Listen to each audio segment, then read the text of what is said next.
Halo pemirsa, jumpa lagi bersama saya Ovi Renata dalam Passion Channel Rumah Sakit Santo Borromeus. TBC adalah penyakit yang pada masyarakat sering diidentikan dengan kurang gizi, daerah kumuh, atau kemiskinan.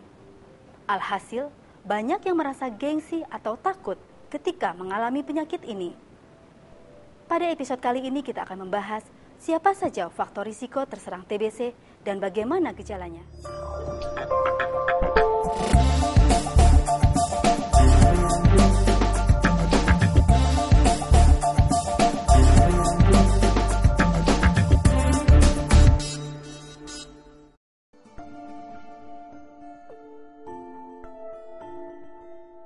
Bagi mereka yang memiliki tubuh yang sehat, daya tahan tubuh yang tinggi, dan gizi yang baik, penyakit TBC tidak akan muncul dan kuman TBC akan tertidur.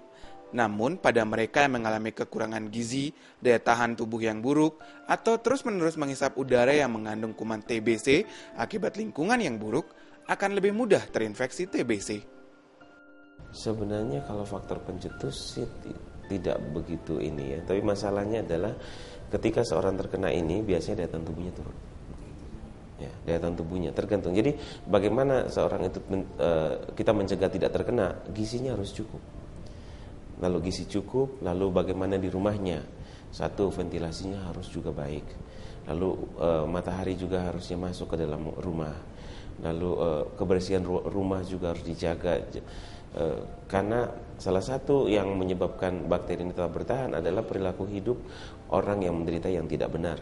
Salah satu contoh, kalau dia terkena TBC, dia membuang dahak sembarangan.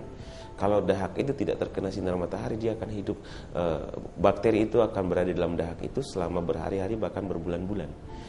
Dan ketika dia mengering dan dia akhirnya bisa tertiup oleh angin dan tersebar juga. Dan orang yang justru tidak terkena bisa menghirup bakteri itu, jadi sakit juga. Jadi gejala TBC gini,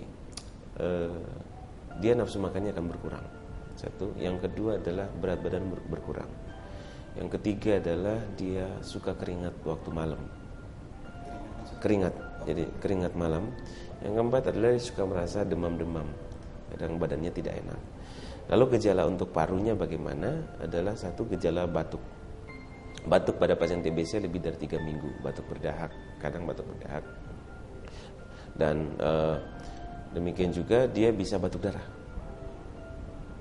Pada kasus-kasus yang berat malah dia bisa sesak nafas.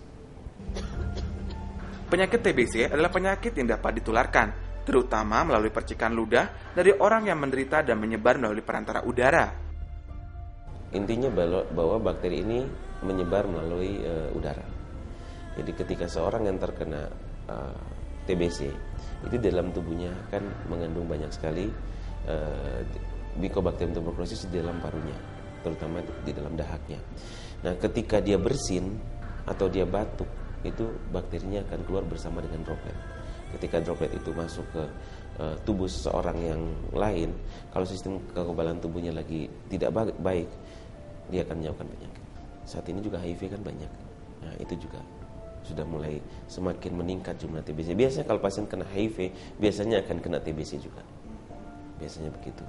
Dan bagaimana dia, ini ya daya tahan tubuh tadi saya bilang. Daya tahan tubuh, gizi yang jelek, itu menyebabkan seorang itu mudah menjadi sakit. TBC penyakit menular, untuk tingkat penyakit menular itu di nomor 1 di Indonesia. Tapi untuk angka kematiannya dia nomor 2 di Indonesia. Kondisi kesehatan dan lingkungan sekitar dapat menjadi salah satu faktor penyebab dan penyebaran TBC. Intinya bahwa bakteri ini mati kalau kena sinar matahari. Nah, kalau dia misalnya di dalam rumah yang sirkulasinya juga jelek, berarti kan dia bisa menyebar juga di dalam rumah. Lalu bagaimana perilaku lingkungan yang tadi saya katakan? Kalau dia suka buang dahak sembarangan dan dahaknya itu tidak kena matahari, kering, itu akan menyebar juga. Jadi perilaku hidup yang sehatlah yang bisa menyebabkan bakteri ini tidak akan tersebar. Selain menyerang orang dewasa, TBC dapat pula terjadi pada anak-anak. Salah satu faktor pencetus terjadi TBC pada anak adalah lingkungan tempat tinggal yang padat. TBC pada anak itu gejalanya biasanya tidak jelas, tidak khas. Jadi pada anak-anak biasanya berat badan yang turun, kemudian sering demam yang lama, dan nafsu makan yang jelek. Nah, itu paling sering. Kemudian biasanya keluhan lainnya ada benjolan di leher.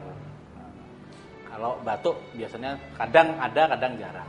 Dari mulai masuk kuman sampai terjadinya gejala kurang lebih 3 bulan. Bisa menyebar ke semua organ. Jadi pada anak-anak awal memang di paru-paru, tapi bisa juga dia ke ginjal, kemudian ke perut atau yang disebut mesenteritis TB, kemudian ke ginjal, ke tulang, dan yang paling berat adalah ke otak. Jadi disebut meningitis TB, itu paling berat. Pada anak-anak TBC tidak menular karena dia kuman itu berada di dalam alveoli, sehingga waktu dia terbatuk dia tidak keluar ke udara atau ke droplet, sehingga pada anak-anak tidak menular. Pemirsa, begitu banyak dan beragamnya orang yang dapat terserang TBC serta kondisi yang dapat menyebabkan tertularnya TBC. Berikutnya kita akan mengetahui bagaimana pengobatan dan pencegahan TBC. Sampai jumpa.